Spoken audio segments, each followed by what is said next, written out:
నమస్కారం ఈటీవీ 360కి స్వాగతం. ముందుగా ప్రధానాంశాలు. పార్లమెంటు సెంట్రల్ హాల్లో రాష్ట్రపతికి ఘన వేడుకలు. ప్రస్థానాన్ని గుర్తు చేసుకున్న ప్రణబ్ ముఖర్జీ. ఉభయ సభల్లో సమయం వృధాపై ప్రణబ్ ఆవేదన. తప్పనిసరైతేనే ఆర్డినెన్స్ మార్గం అనుసరించాలని సూచన. పురపాలక పాఠశాలల్లో ఆధునిక విద్యా విధానానికి శ్రీకారం. రేపు విద్యావాణి కార్యక్రమం ప్రారంభం. ఆన్లైన్లోనే పాఠాలు. విశాఖలో భారీగా పేదల ఇళ్ల స్థలాల క్రమబద్ధీకరణ. ఈ నెల 26న 21,000 మందికి పట్టాలు పంపిణీ.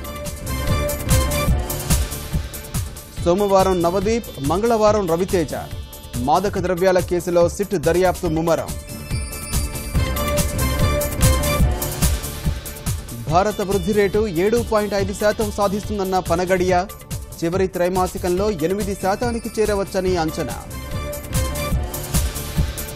సెల్ఫీ సరదాకు మరో 3 బలి. సముద్రంలో కొట్టుకుపోయిన యువకులు.